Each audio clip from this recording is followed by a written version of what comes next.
बिस्मिल्लाहिर्रहमानिर्रहीम। अस्सलाम वालेकुम। आज का जो मेरा मौजू है वो पाकिस्तान का निज़ाम तालीम और जदीद दुनिया है। ये एक नाकाबिले फरामोश हकीकत है कि किसी भी मुल्क की तरक्की के लिए का दारोमदार जो है वो तालीम पर होता है। इसी तरह से जैसे कि किसी इंसान का लिए खुराक जो है उसके जिस्म का लाज़मी हिस्सा है, इसी तरह से जो है हसूल इल्म जो है वो भी एक इंसान की लिए उसका लाज़मी जुज़ होता है। और हमारे माजी में जो है बहुत सी कादावर शख्सियात जो हैं जिन्होंने इल्म फ़न पर बहुत ज़्यादा काम किया, उसकी बहुत सारे इल्म पर तहकीक की और अपना नाम पैदा किया और ऐसी दरसगाहें कायम की जिनसे जो है दूसरे लोग भी जो हैं वो इस्तिफ़ादा हासिल करते रहे। और उनका एक ही जो बात थी उनकी जांचने की कि वो मेयार को जो है वो बहुत अहमियत देते थे। मेरिट की अहमियत पर जो है हर काम होता था। तो मेरिट या अहलियत जो है एक ऐसी चीज़ है कि अगर किसी बंदे में किसी कोई भी काम करने की अहलियत ना हो तो ऐसे बंदे को किसी आप अहम ओहदे पर फाइज कर दें तो वो उस चीज़ का जो है, अगर मिसाल के तौर पर जो है आप एक मिस्त्री जो कि दीवारें बनाते हैं, इसको आप ट्रैक्टर या गाड़ी ठीक करने के लिए कह दें तो उसका जो हाल करेगा वो आपके सामने होगा। तो यही हालत होती है उस अदारे की जहाँ पे जो अहलियत ना रखते हुए उस अदारे में का हिस्सा बन जाए। तो हमारे माजी में हमारे यहाँ इन्हीं लोगों ने जो है ये मेयार को परखते हुए जो है लोगों को जो है उनके अहलियत के मुताबिक जो है वो काम दिए और उन्हीं की बदौलत जो है आज भी लोग जो हैं वो इल्म फ़न से मुस्तफ़ीद हो रहे हैं। और पाकिस्तान में जहाँ बात करनी थी कि पाकिस्तान में जो निज़ाम तालीम है उसकी नाकामी की वजूहात जो हैं वो सबसे बड़ी वजह तो ये है कि जब से पाकिस्तान बना है तो कोई मुस्तकिल हुकूमत जो है वो कायम नहीं रही। आए दिन हुकूमतें जो हैं वो 2-3 साल के लिए जो है आती हैं और तब्दील हो जाती हैं। तो पॉलिसी जो है अगर किसी हुकूमत ने आकर बनाई भी है दूसरे बना रही होती है तो दूसरी हुकूमत जो उस पर वो काम उस ख़त्म करके नए सिरे से शुरू कर देती है, जिसके बायस जो है पॉलिसीज़ जो तालीमी पॉलिसियाँ बनाई गई वो भी ताख़ीर का शिकार हुई और जिसके बायस जो है तालीमी निज़ाम का तो बेड़ा गर्क होना ही था। और 75 सालों में ये सिलसिला जो है ये ऐसे ही चलता रहा। और दूसरा ये कि जितनी भी हुकूमतें हर हुकूमतें जो है अपने तौर पर आने के बाद जो है निसाब में जिस तरह की तब्दीलियाँ की जानी चाहिए जो कि फ़ायदा मंद हो, जिससे जो है लोग ना सिर्फ उनकी तरबियत बेहतर हो बल्कि माशी तौर पर भी उनके हालात बेहतर हो, मुल्की हालात भी मुल्की मैशियत भी बेहतर हो। तो वो इस तरह की कोई ख़ास तब्दीलियाँ नहीं की गई जिसकी बिना पर जो है हमारा निज़ाम तालीम जो है रोज़ बरोज़ जो है वो उसका मेयार जो है वो गिरता नज़र आ रहा है। और मेरे तालीम में तीसरा फैक्टर ये है कि जो भी यानी कि निसाब बनाया जाता है वो इस तरह का रट्टा सिस्टम की तरह का निसाब होता है जिसमें कुछ जो मज़ामीन शामिल किए जाते हैं वो उनको रट्टे की बुनियाद पर याद करवाया जाता है और उसी बेस पर जो है हमारे इम्तहानात भी उसी बेस पर ही लिए जाते हैं। तो इस एक रट्टा सिस्टम जो है ये एक वक्ती तौर पे चीज़ याद रहती है और उसके बाद ख़त्म हो जाती है। टेक्निकल बुनियादों पर जो है वो कोई काम नहीं करवाया जाता। अमली तौर पर जो है अगर यही बच्चे जो हैं कल अगर अमली तौर पर काम करें और उसको जो काम इंसान ने खुद किया हो वो ज़्यादा देर तक और देर पा होता है और नहीं भूलता बच्चा जो काम उसने जस्ट सिर्फ पढ़ने की हद तक किया हो उससे जो है वो आगे फ़ायदा नहीं हासिल कर पाता। और फिर हमारी जो GDP जो है सालाना वो अगर 5% भी दे दी जाए निज़ाम तालीम को, तालीम के लिए जो है मुख्तस कर दी जाए, तो इसका फ़ायदा भी ये होगा कि जो फंड्स जो हैं वो अच्छे तरीके से इस्तेमाल हो सकेंगे और लोगों को जो है यानी कि अदारों को जो है वो ऐसी सहूलियात जो हैं वो दी जाए, वो उनसे हासिल कर सके, ताकि जो जिन कमियों कोताहियों का शिकार जो है बहुत सारे अदारे जो हैं हो रहे हैं, तो वो जो है वो कमी और कोताहियाँ पूरी हो सकें और जो निज़ाम तालीम जो है वो उसका मेयार जो है वो बेहतर हो सके। दूसरी ये कि जब पहले भर्तियाँ की जाती थी तो सिफारिश की बुनियाद पर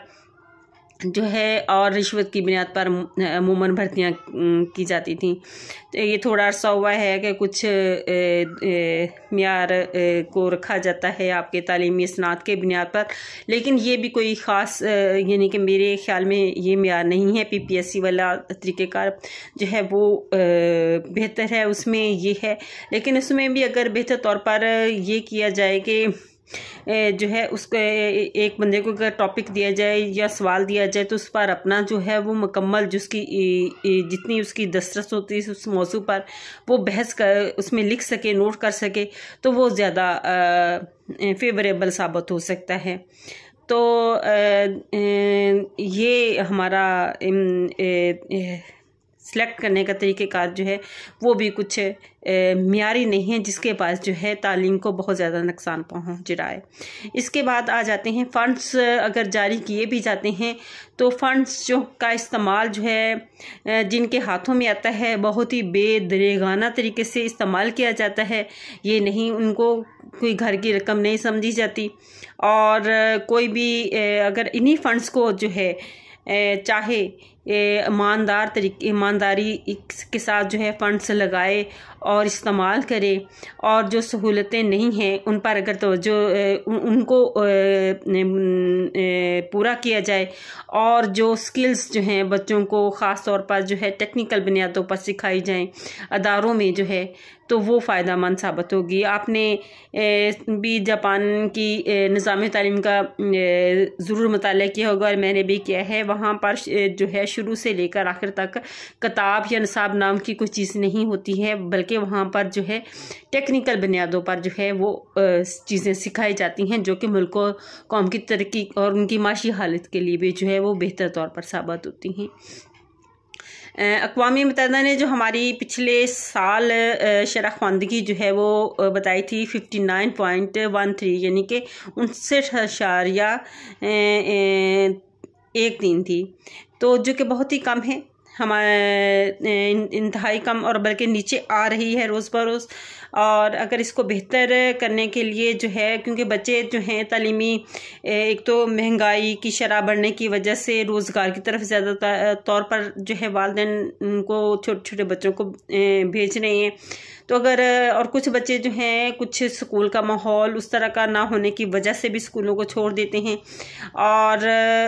बुनियादी सहूलियत ना होने की वजह से भी स्कूल छोड़ देते हैं। तो स्कूलों में जो है एक तो एक ऐसे जो साइकियाट्रिस्ट का होना जो है हर स्कूल में, जिस तरह से इतने सारे अगर गवर्नमेंट पैसे खर्च करती है एक अदारे पे, तो अगर एक साइकियाट्रिस्ट की असामी को भी रखा जाए तो वो भी इस मुल्क के लिए फेवरेबल साबित हो सकती है और वो ताकि उनके मसाइल को समझे और उस बुनियादों पर जो है उनको हल करने की कोशिश जो है वो की जाए। इसके अलावा जो है सबसे जो ज़्यादा फोकस जिस चीज़ पर दिया जाए वो मुल्की निज़ाम, इनके तालीमी निज़ाम जो है वो मेरिट की बुनियाद पर होना चाहिए और उसमें जो है वो तकनीकी जो है सहूलियत का जो है या तकनीकी निसाब में चीज़ें शामिल की जाएँ ऐसी कि जिनको बच्चे अमली तौर पर कर सकें और वो सीख सकें। एक ज़बान जो है वो भी हमारा मसला बनी हुई है कि जो है आप 70+ बच्चे जो हैं 70% प्लस बच्चे जो ऐसे होते हैं जो कि अंग्रेज़ी को जो है वो सीख ही नहीं पाते। अंग्रेज़ी कोई मियारे तालीम का एक हिस्सा नहीं है कि जिससे जा सके कि बच्चा बेहतर तौर पर, यानी कि बच्चे की इंटेलिजेंट है, इस काबिल है। नहीं, ज़बान एक सीखने का नाम है, एक कह लें कि सलाहियत है सीखने की। और ज़बान तो कोई भी हो सकती है, तो अगर वो आपकी अपनी ज़बान हो और उसमें आप फिर साइंस के मज़ामीन जैसे केमिस्ट्री, बायोलॉजी और फ़िज़िक्स जैसे मज़ामीन हैं, अगर हम इन्हें उर्दू की साथ, अपने कौमी ज़बान के साथ जो हैं वो पढ़ाएं,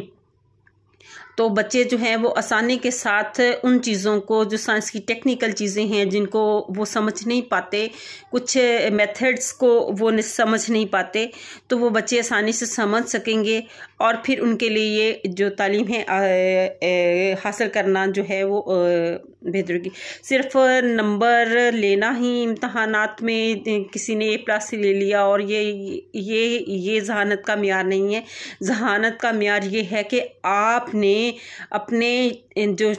शोबा है, आपका जो मज़मून है, या जिसकी तरफ आप शोबे की तरफ दिलचस्पी रखते हैं, उसमें आपने सबसे बेहतर और अच्छा काम क्या किया, उसमें कोई नई चीज़ पैदा की। क्योंकि दुनिया सिर्फ यही कर रही है, जैसे IT में जो है बहुत ज़्यादा इंडिया बहुत ज़्यादा आगे निकल चुका है बाकी ममालिक से भी। और इसी तरह से जो है जापान की जो है मशीनरी जो है उस जैसी जो है वो कोई दूसरा नहीं बना सकता। तो ऐसे में जो है तलबा को उस तरफ जो है उनका रुझान करवाया जाए, ताकि उससे न सिर्फ बच्चे का माशी, बच्चे को यानी कि ज़हनी उसके मेयार के मुताबिक वो तालीम भी हासिल कर सकेगा, और इसके अलावा जो है वो माशी और मुल्क की मैशत जो है, दोनों चीज़ें जो हैं वो बेहतर हो सकती हैं। तो बहुत सारी बातें हैं जो तालीमी निज़ाम पर जो हैं की जा सकती हैं, की जाएंगी भी। और इंशाल्लाह अगला जो नेक्स्ट एक व्लॉग जो है इसी पे दोबारा करूँगी। और आज सिर्फ इनिशियल स्टेज की कुछ बातें थी निज़ाम तालीम की, तो आपके साथ इसी के साथ इजाज़त चाहूँगी। फ़ी अमान अल्लाह।